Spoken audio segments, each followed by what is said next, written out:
Alright, I'm gonna start recording.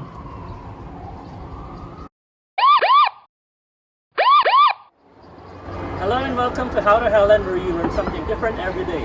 Here's another emergency that happened. We're gonna fix the power seat on this 2010 ML350 Mercedes Benz. Now, the power seat stopped working like a few days ago.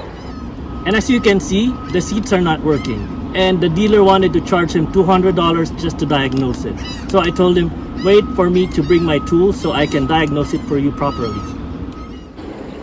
If you have a tester, bring it with you. If not, we can visually check the fuses.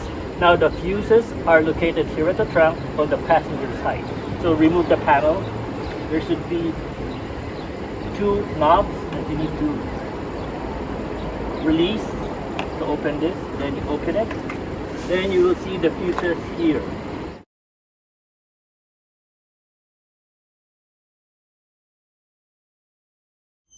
Okay, on the first row, the last two fuses are the fuses for your front power seat. So use your tester and test them out. This one's working, and this seems like it's not working. So take your fuse puller or a pliers or a long nose pliers and take it out. Oh, so as you can see, this fuse is broken.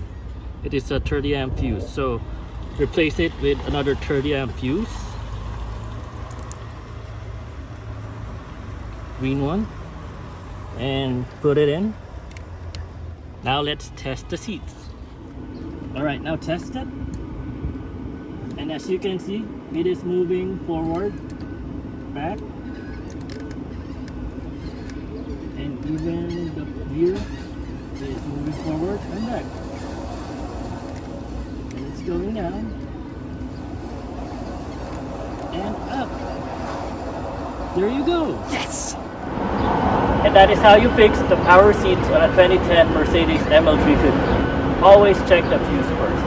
This has been another episode of How to Helen. My name's Arja, and thank you for watching. Where's my $200?